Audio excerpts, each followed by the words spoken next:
Hi everyone! So, I've been keeping a secret. My husband and I are thrilled that we are expecting a new addition to our family in April of 2023. So at the time of this filming, I am currently 20 weeks pregnant and super excited. And of course, a lot of big changes comes along with that, especially when you are someone like me who likes making their own wardrobe. And I'm definitely getting to that point where I need some better fitting clothes and more of them because I'm down to just a few outfits. Ever since I began sewing my own handmade wardrobe, I have found it increasingly difficult to stomach the idea of buying modern, just conventional clothing, especially maternity clothing. There's going to be a rant on that in a few moments, so stay tuned. So in this video, I will be bringing you all along for the process of planning my very own handmade maternity wardrobe, including a closet tour of what clothes I have that are currently working for me, what's no longer working for me, and what I quickly need to get cracking on making more of if I'm going to have clothes to wear in a few weeks.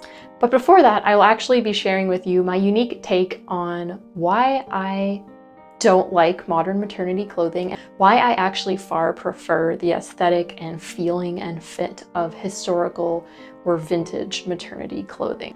Finally, I will bring you along for whatever is going to happen when I sit down with a sketchbook and plan out some actual solid garment ideas of what I want to make, what's going to work for me and be comfortable, and what will also work for me into the postpartum period, because that's very important for me. I'm not just going to be sewing clothes for the next few months. I actually want these clothes to be something that will at least work for me in the postpartum period, if not when I have completely even lost all the baby weight, because that's really important to me. I like making clothes that will work for me for a long period of time, no matter what bodily changes are occurring. I will also bring you along for the process of selecting some commercial patterns possibly, and or drafting my own, or just finding a previous pattern that I've drafted myself that might work again for this pregnancy. So let's jump into it.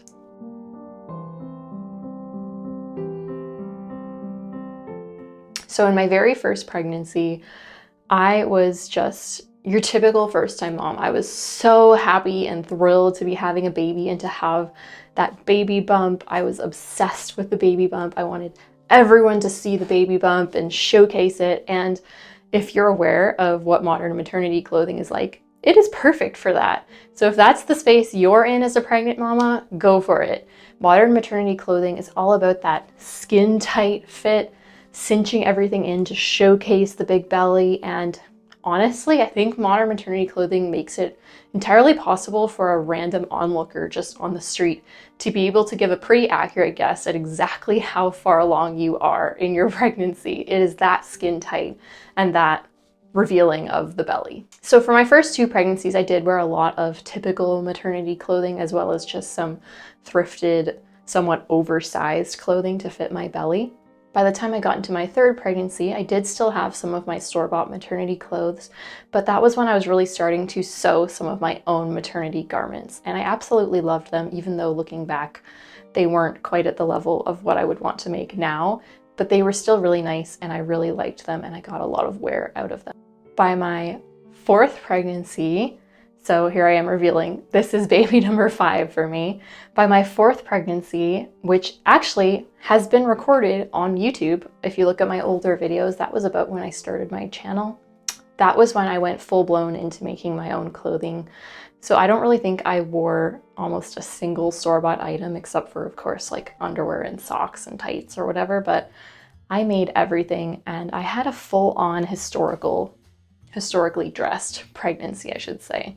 So I loved my 18th century maternity stays, and I have a couple videos about that. And yeah, I just loved them, and I based my whole wardrobe around them. So I had a lot of 18th century clothing that I had specifically drafted to fit my pregnant measurements. Either that, or a lot of 18th century clothing is inherently adjustable anyways, which is a really cool thing about historical clothing.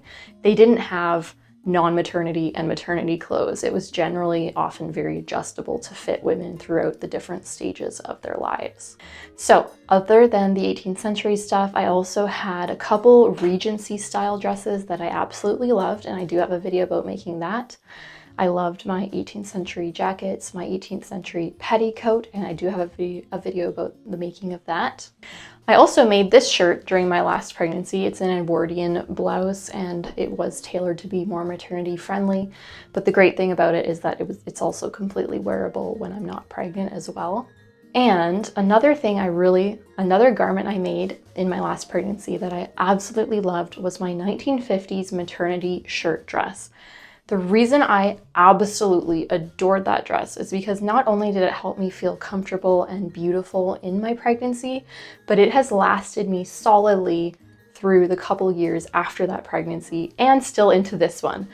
But I will say it's already showing a lot of wear and tear. It's already had to go through a lot of mending because I've just worn it so much.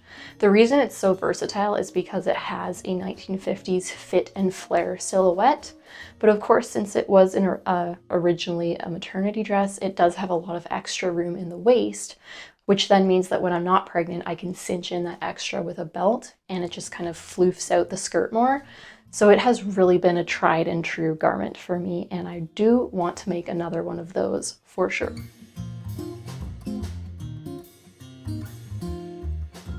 Okay, everyone, it's time for a little rant. And I'm so happy that I have a space to share this rant because I feel like not many other people would understand this. But let's just say right off the bat that I don't like modern maternity clothing. There, I said it. I have been through a few pregnancies now. Basically, modern maternity clothing is all about stretch fabrics and elasticated fabrics or clothing that can stretch to fit your body. And generally this means that it's all pretty skin tight and revealing of your belly. Editing Catherine popping in here quickly to add that I have seen an uptick in more classy, elegant, and vintage-inspired maternity dresses of late, and I'm very happy to see that. I could definitely see myself wearing something like this. And while I absolutely loved this in my first pregnancy, I will say that the more pregnancies I've had, the more I just generally want to feel like a normal person during my pregnancy, and I don't necessarily want to advertise to everyone and their mother who sees me on the street, total strangers, that I'm pregnant. Certainly not during those first, few months where your body's changing, but it's still kind of questionable. So at this point, for example, I would personally say that if I were to wear modern maternity clothing and go out on the street, everyone who looked at me would know that I'm pregnant. But when I'm wearing my woven fabric clothing, my historical clothing that generally has a bit more room in it, I might just look like I've gained a bit of weight. There's still a lot of ambiguity given to me whether or not I'm pregnant and how far along I am. And I will say that the more pregnancies I have, the more I really appreciate the privacy that historical and vintage clothing gives the time of their pregnancy as opposed to the modern skin tight fitting stuff.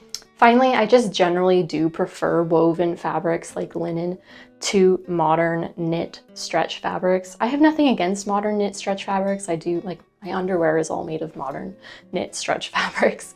But when it comes to the stuff I like to wear on the outside, I do really love more of a woven fabric look, so not stretchy. And that means, of course, that clothing does have to have more room when you're pregnant, and I really like that, and that's really what gives you the more of that privacy that historical and vintage clothing can give to you when you're pregnant, as opposed to the skin tight stuff that completely reveals the state of your belly and how far along you are and all of that. Okay, one more thing before I bring you along for this whole wardrobe planning process is I wanted to touch on something that feels a bit different for me in this pregnancy than my last pregnancy, much of which again was recorded on YouTube through the garments that I made. In my last pregnancy, I really loved the 18th century maternity stays and I wore them every day. And I still do love them, but to be honest, this pregnancy, I'm just feeling like wearing bras on most days as opposed to the stays. As shocking as that might sound if you've watched my previous video about how much I loved the maternity stays, and I did. But I'm a big believer now that I've had a few pregnancies in just following my intuition and going with the flow of whatever I'm feeling in any given time as a mother or being pregnant. So I'm just honoring that. My body feels like being more loose and soft and flowy. And I really am loving the vintage bras that I made fairly recently. You can check those out on my channel. And they have somewhat solved the problem for me of not liking modern bras, because now I'm able to make and fit my own bras that give me more of a flattering silhouette without having to go for the full-on stays to get that slimmed down bust that modern bras don't really give me.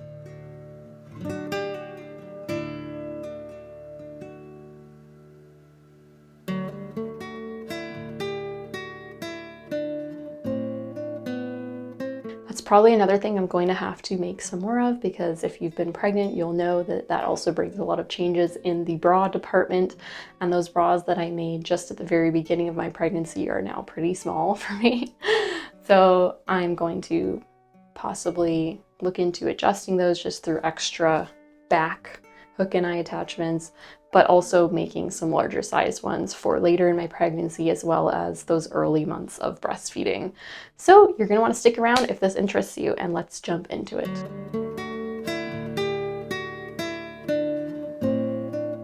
Okay, everybody, so here's my collection of patterns. And as you may be able to tell, pretty much all of these, with the exception of, I think, 3, are self-drafted patterns. That's why they're all in these Ziploc bags. They're all kind of, you know, messy looking, used, hand-drawn, because I love drafting my own patterns. Ever since I learned to sew, I really had this itch to just learn how to make my own patterns so I wouldn't have to deal with having to adjust commercial patterns to my body. I also am a big fan of historical patterns. Now, personally, I have actually never been into full-on historical costuming, but rather I love the historical aesthetics, and I love bringing those details into my own modern garments. So let's start with this Patterns of Fashion 1. I can actually, by the way, credit this book with sparking my desire in historical sewing and sewing clothing in general when I found it at my local library, which is pretty cool. So this is the newest edition. It has a lot of actual photos and paintings of women wearing these garments, in addition to the most important part, which is the actual patterns for each garment. So this book starts at, let's see, 1720 and goes all the way to 1860. So the patterns I'm interested in for maternity wear in this pregnancy are the Regency patterns, because Regency, as you will see, is an era that is very conducive to pregnancy. This is an example of a more early Regency. This is more of a 1790s, but it's getting into that shape. You can see it has the very high empire waist, and there's just a lot of room here for the belly to expand. This is one of my favorites. The reason I like it is because, first of all, it's a beautiful example of a Regency dress. I love the detail of all the pleats and the extra volume in the back. Part of this volume was actually achieved through a little bum pad that was obviously worn quite high up to go right under the empire waist. And then you can see the front is nice and sleek and smooth. Now, in my case, since this is for pregnancy wear, I might actually want some more gathers in the front just to be able to accommodate my growing body. But one of the other things I love about this dress is, as you can see, it has this button front. It has this button and it comes undone like this. So it would be perfect for breastfeeding. And this is the pattern. So I have a feeling that if I were to use this pattern, I wouldn't actually braid it up because that is, first of all, a very labor-intensive process in and of itself, unless I could figure out how to do it via a printer, a la Morgan Donner, which I have yet to make work for me. But the problem with grading it up is that once you have it graded up, you then have to make all sorts of adjustments to your body. And the 1 or 2 times I've done that in the past, it was quite labor intensive. So I think what I would do is I would just look at these pattern pieces and then use my own bodice block as a guide to draft these shapes, but to my own measurements. Here's another beautiful example. This is a half robe, they call it. I am definitely very attracted to this dress. So I'm thinking that I would probably just make this dress, but add the buttoned bodice, feature so that I don't have to worry about breastfeeding, because unlike my Regency inspired summer dress video, which you can go watch, this one would not be breastfeeding accessible because there's no drawstring on the neckline, whereas my Regency dress is breastfeeding accessible because there's a drawstring that I can loosen if I have to access for breastfeeding. So I'm thinking that I love this dress mostly because it's beautiful, of course, and it has the long sleeves, which I'm definitely wanting, especially since this is a winter pregnancy, and it has all of this gathered beautiful volume in the front, so it's perfect for wearing both during the height of pregnancy as well as into the postpartum once my body is returning to a state of normalcy. Okay, so these are all of the patterns that I could find, which I self-drafted during my last pregnancy, many of which I may want to make for myself again. So this, for example, is my Edwardian lace blouse, and I'll show you a clip of it now being worn. This has been a great pattern because it worked during my pregnancy, it helped me feel very elegant and put together during that time, and it also works pretty well into the postpartum. The only issue with it is that it's difficult to tuck in because it's a bit of a shorter length, but it's still been great and it's definitely coming in handy now. Let's see. These are my beloved maternity stays. They're on this 1-inch graph paper because I did grade up the pattern from a historical pattern and then did some slight adjustments to fit my body. I do have these handy right in my closet in case on a day or other I feel like getting the extra back support, but generally speaking, whenever I have put them on in this pregnancy, I'm just not really feeling it, and I'm honoring that feeling. Now this is my beloved maternity 50s shirt dress, which I will also show you a clip of now. The reason I love it so much is because although I labeled it as being maternity, I had no idea how well it would work in my wardrobe after the baby was born, because it's a beautiful fit and flare silhouette, and it does have a lot of extra room, obviously, in the waist to accommodate pregnancy. But the beautiful thing about it is that if you cinch in the waist with a belt, it works beautifully post-pregnancy as well, and no one can tell that it was a maternity dress. And I am, in fact, wearing it right now. Maybe I should show you that. Okay, so here it is being worn right now. Yeah, so I'm wearing it without a belt now. I usually, in my last pregnancy, actually still would wear it with a skinny braided belt. But I find that given the fact I'm not wearing my 18th century maternity stays underneath, I generally just prefer having it more loosey-goosey feeling. But yeah, here it is in pregnancy, and it does have a lot of extra growing room. Obviously, it could last me right until the day of giving birth. And again, it has the ability to be cinched in with a belt, and I will show it to you, hopefully, if I can find a clip of me wearing it while I wasn't pregnant. But I absolutely love this dress. Okay, this is my 18th century nightgown pattern. I will show it to you being worn, and I will actually bring this out once we go on the closet tour, because it actually just occurred to me as I was looking at this pattern that this could actually work as a day-to-day dress, especially if I cinch it in at the waist with a skinny braided belt or something. So that's definitely an option of something that could be working for me right now, I hope. I'll have to take a look at it. It might have some stains on it. I remember I wore it into my postpartum with my last baby, and it definitely got some newborn yellow poop stains on it a couple times, but I'm sure that's removable if it's still there. I don't think it is though. Okay, this is my 1840s chemise pattern. Yes, I did make this during my last pregnancy, and in fact, I'm wearing one right now. I've been wearing these all the way through the 2.5 years, 2-3 years since then, and I absolutely love them. My only complaint is that I wish I had made them longer.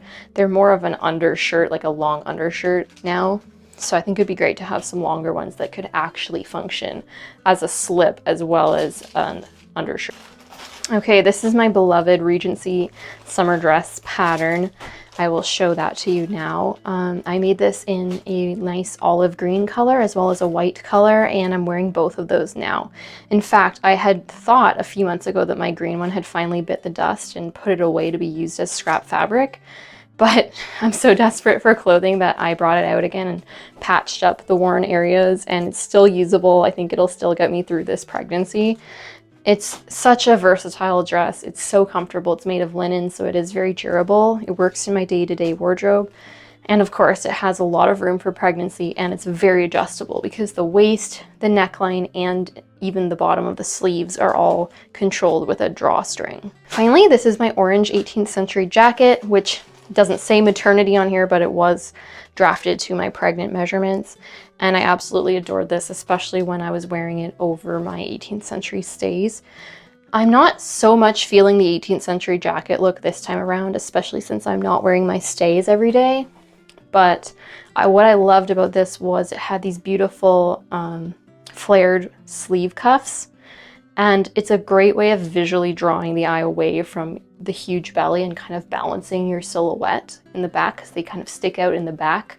So it visually balances the big belly in the front. So I really liked that about this jacket.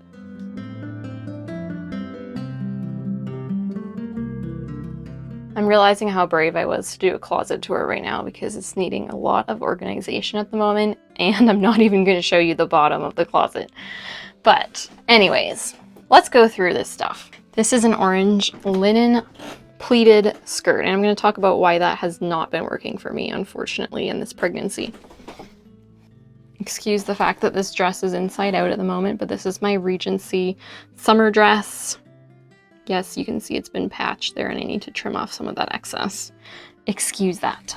This is an 18th century silk jacket made using the same pattern as my orange 18th century jacket from my last pregnancy. Okay, let's talk about all this clothing that I have piled on my bed.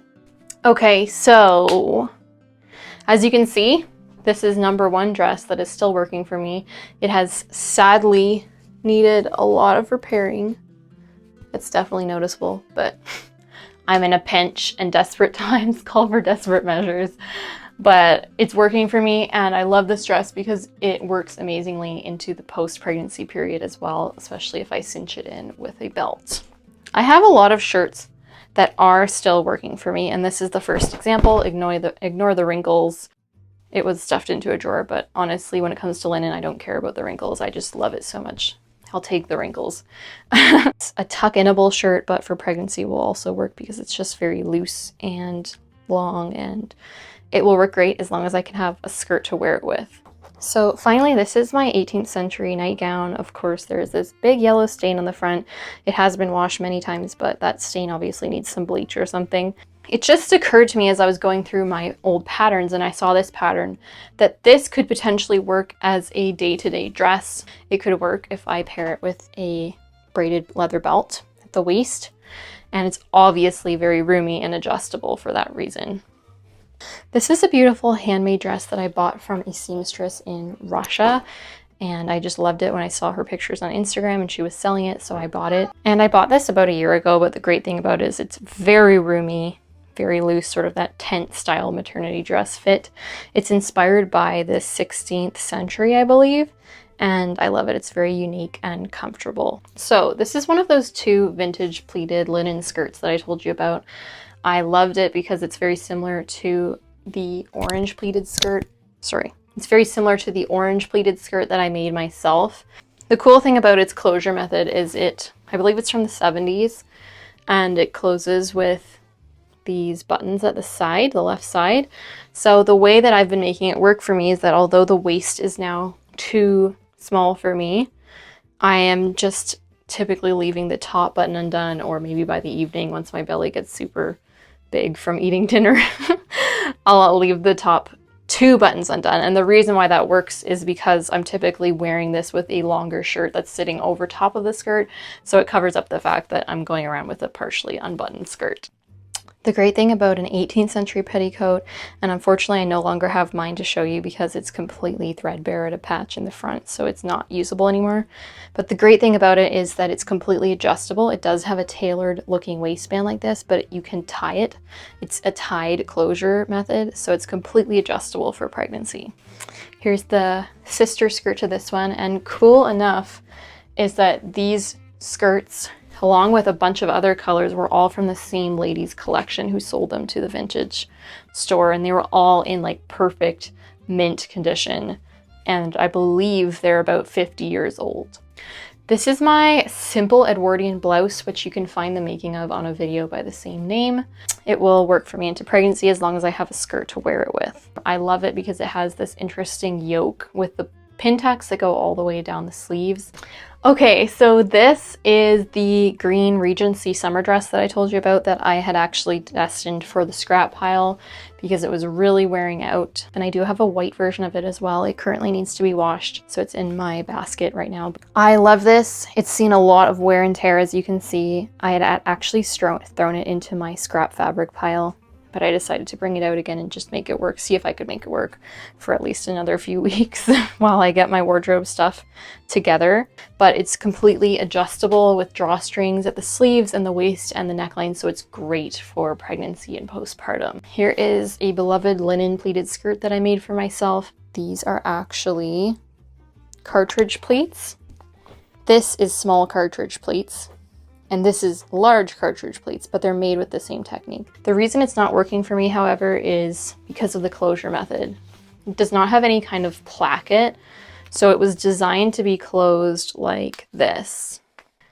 So typically that doesn't really like show that opening unless I'm moving in a strange way, but obviously now the waistline is too small, so the only way it would fit me is if I did it up here, which then obviously leaves this enormous gap. So that's why this is sadly not working for me.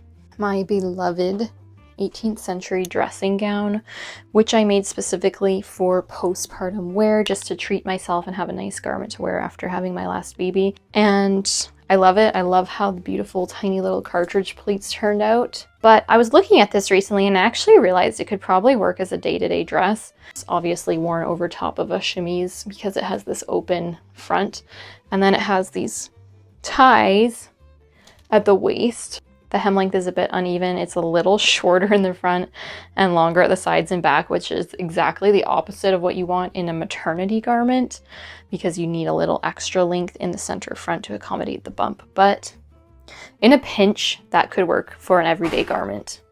And then this is my Edwardian blouse that I made in my last pregnancy. So this is obviously working for me still into this pregnancy, as long as I have some skirts to wear it with. Okay, let's talk about bras. Bras are a very necessary part of this discussion of maternity wardrobe. So if you've watched any of my vintage bra videos, you'll know that I'm not a huge fan of modern bras. I do have several, of which this is an example, and I'm wearing one right now as well. I don't find they're super flattering for my body type because I have a larger cup size, especially in pregnancy, and they just don't offer me the support that a good vintage bra does. So this is the first vintage bra I made, which is obviously no longer working for me because it's a long line bra, but I actually was wearing it into the beginning of my pregnancy while leaving the top or the bottom 2 or 3 hook and eyes undone in order to accommodate my body, my belly. But it is very slimming and flattering because it has a bullet bra shape, which is more pointed. And so it's inherently more slimming and uplifting to the bust than a modern round cup bra is. These are 2 1940s bras that I made, and they are still working for me, especially this one, which has adjustable straps. This one is not because it needs an extra back adjustment thing added, especially due to the fact that it doesn't have adjustable straps, so I can't control where the back part is sitting and where it wants to sit. It's much too tight for me right now. Whereas this one does have adjustable straps, so it is still working for me, but it's a bit of a squeeze, but it will be fixed if I just add an extra hook and eye attachment there. But I do plan on making more bras because obviously things are going to continue changing into pregnancy and especially postpartum and breastfeeding. Ideally, I would like to make a shorter version of this bullet bra that I drafted myself.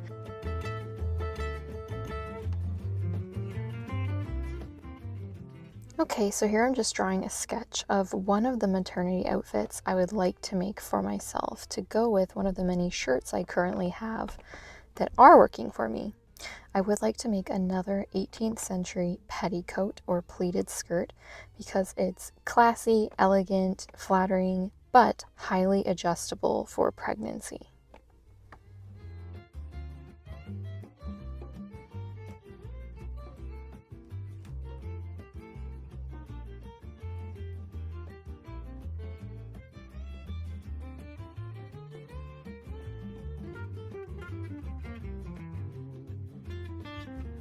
So now I'm shopping on one of my favorite fabric websites for buying linen.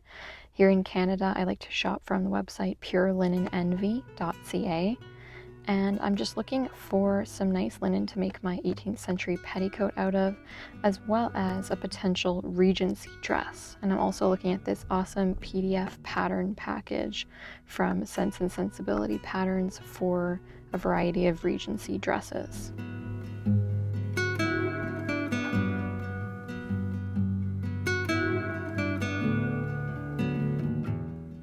I did end up buying this package because it's such a good price and so convenient, but in this video at least I'm actually going to be showing you how I went on to draft my own Regency dress from scratch. And I went on to buy this beautiful green linen for a Regency dress. And then I looked around at some other potential vintage patterns, but I decided not to overwhelm myself for now and to just stick with the Regency dress plan and the 18th century petticoat.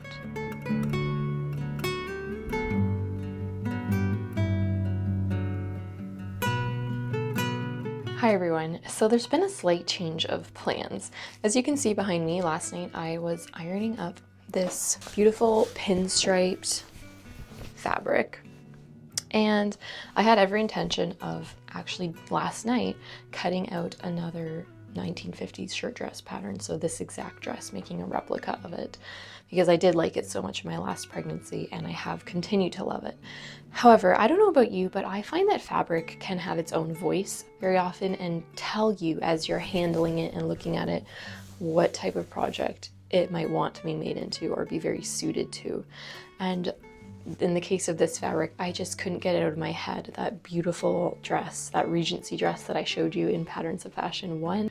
With the fall front that unbuttons, so it would be perfect for nursing, but it was just so beautiful, and I was looking more closely at it, and it has so many beautiful details.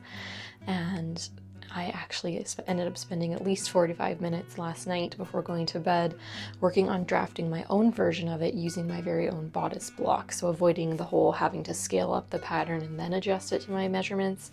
So the plan is that I'm going to draft my own version with my bodice block, and then undoubtedly there will probably be lots of small refinements that need to be made, and that's where the mock-up will come in. So that's what I'm going to show to you right now. Okay, so this is the dress. Now earlier I was telling you that I wanted to combine the fall front feature where the bodice can unbutton of this dress with, I believe, this dress, because I liked all the volume that is in front, and I still do, of course, but I think this dress could work perfectly on its own. The front, of course, may need to be a little bit more gathered than it is in this dress, but that would be an easy change to make. And I actually really like the feature that it has the short sleeves with the removable, the detachable long undersleeve. I'm not exactly sure how they would detach and attach it, but it seems like a really cool idea because then you can switch the dress between having long sleeves or short sleeves. And I really think it's a cool design detail to have this extra short sleeve, and the short sleeve has so much beautiful volume in the back, and the closure method of this dress is just genius. It has these two sort of bodice lining pieces that go under the fall front, and they pin together, actually under the bust. So they're basically like an extra support system for the bust. So you'd make them out of some sort of more heavyweight fabric, not especially heavyweight. I think these ones were made of linen, but they just would give that more support. So even if I'm wearing a modern bra under this, I think just the design of the dress itself would lend itself to giving your body that Regency shape. And here's what I've been working on so far. It is very hard to see on camera.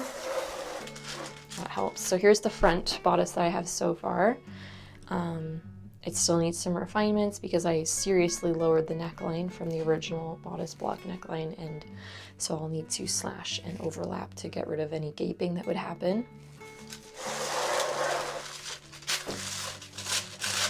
And here's what I have for the back so far. Sorry, it's hard to see, but yeah, basically that's what I'm working on. I'm gonna refine that up and make a mock-up soon.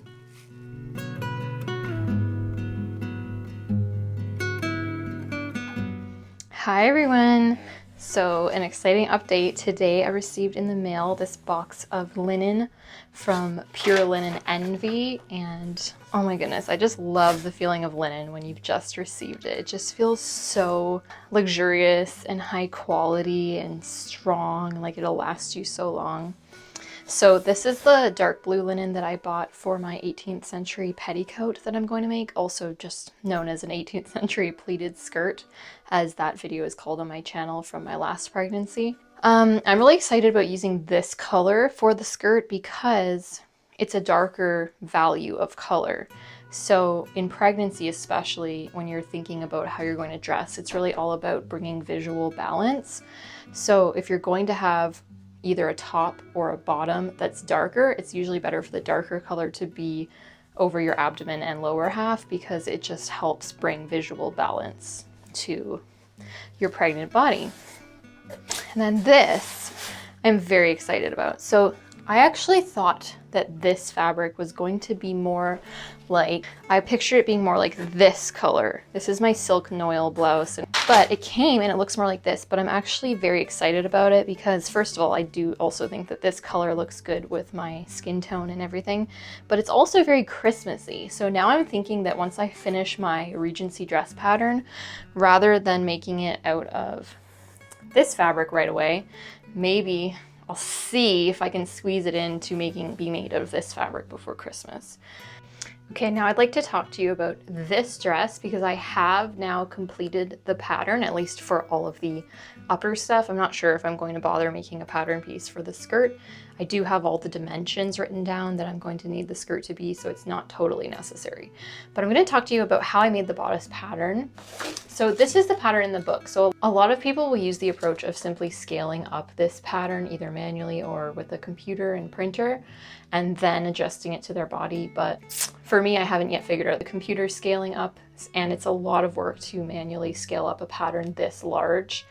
And then when you add to that the fact that you need to do all sorts of adjustments afterwards, I've realized that for me, I'd rather just start from scratch and use this diagram as a visual guide for what shape my pattern pieces need to be. Okay, so here is a small collection of bodice block type patterns. They're looking very old and crumbly because I've had these for years. I actually have a very large collection of pattern blocks made out of this brown paper. They're mostly in my basement. I only keep up these ones in my sewing room because they're the ones I would use most often. So this is the close-fitting two-piece dress block, and this piece is the front bodice. Sorry, it's all, poor thing, it's all crumbled. I really need to trace it out onto cardboard of some sort. And here is my equally sad, crumpled back bodice. So these are the primary pieces, actually the only bodice block type pieces that I used to create this pattern. So if you want to have a closer idea of actually seeing how I go about doing this with other garments, I do have several videos on my channel showing the drafting process for various garments. But basically you start out with your bodice block, which is a pattern that has been made to one's own measurements. So I know right away that that fits me. And then I go about making a lot of alterations to it to get these particular shapes out of it. And a lot of that is an art more than a science. It comes with a lot of practice, as well as literally holding up the tissue pattern pieces over my body and or pinning them on my Bootstrap Fashions custom dress form to see how they're working and do little changes. And then once that was all done, I cut out some cotton muslin to make a mock-up, and that's what I'm going to be showing you now.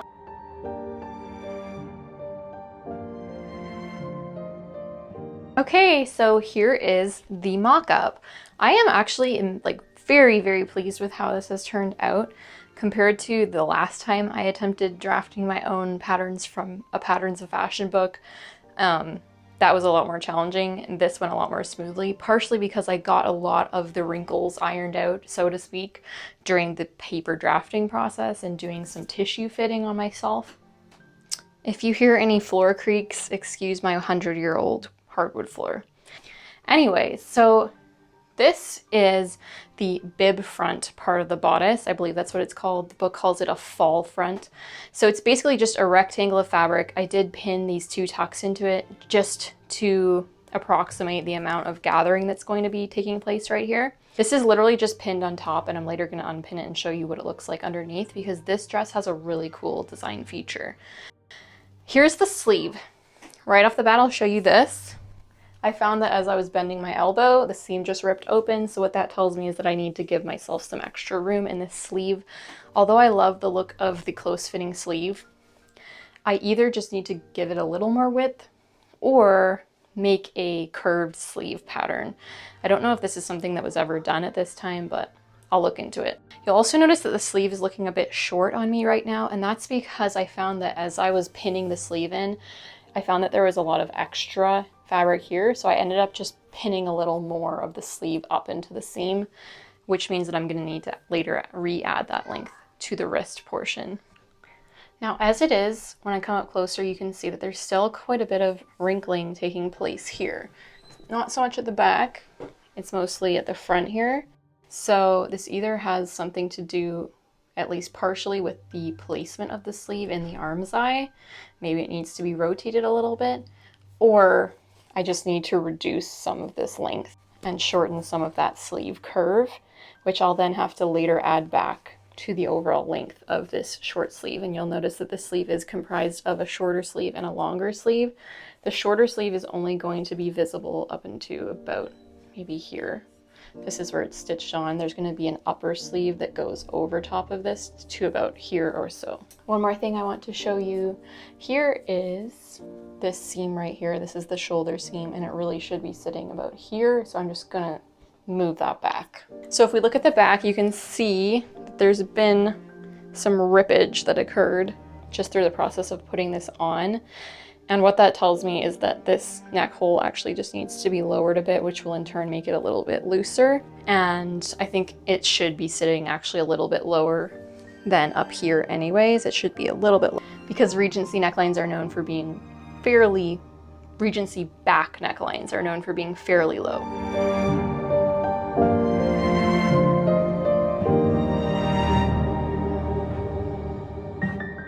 Okay everyone, I really hope you enjoyed joining me on this handmade maternity wardrobe planning journey. So definitely stay tuned for lots of future videos on how I will be actually sewing these garments that you saw me planning out. I would love to hear your thoughts on maternity clothing. Do you love historical and vintage maternity clothing? Or do you prefer modern maternity clothing? Have you ever sewn maternity clothing for yourself or someone you love? I'd love to hear from you in the comments section. Okay everyone, if you enjoyed this video and found it helpful, and if you just find my entire channel helpful and inspiring and would like to personally thank me, YouTube now has a thank you button at the bottom bar of the video where you can choose to send me a super thanks, which is like a small monetary donation, enough to buy a coffee, say, and it's just a really nice way for you to show your appreciation and help support me in making these videos for you. If you're interested in the sewing products that I personally use and recommend with links for where you can buy them, check out the description, and there will probably also be a pinned comment with some of my recommended sewing products. Finally, I have a really exciting announcement. If you've missed it so far, I've now set up a YouTube channel membership, which is basically like YouTube's built-in equivalent of Patreon, where you can choose to personally support your favorite content creators in exchange for bonus content. So my YouTube channel memberships has 2 tiers that you can choose from to fit different budgets. The smaller tier includes exclusive posts from me once a month, as well as early ad-free access to my videos 24 hours before they are posted publicly. The higher tier is really exciting. It's going to include a monthly exclusive live stream Q&A where you can get on there and have all your questions answered about sewing or shoemaking or natural hair care. And most excitingly, if you choose to support me on the higher tier, you will have a say and a sway over future video topics. So that's really exciting too. Please consider joining this YouTube channel membership because first of all, there's awesome bonus content. But second of all, if enough of you choose to support me in this way, it would be a really major just way to help me continue producing videos for you. Okay, with all that being said, be sure to check out the accompanying blog post for this video, which will be linked in the description, as well as all of my social media accounts. And be sure to subscribe to this channel if you love vintage and historical sewing, natural hair care, and even some shoemaking videos. See you in the next video.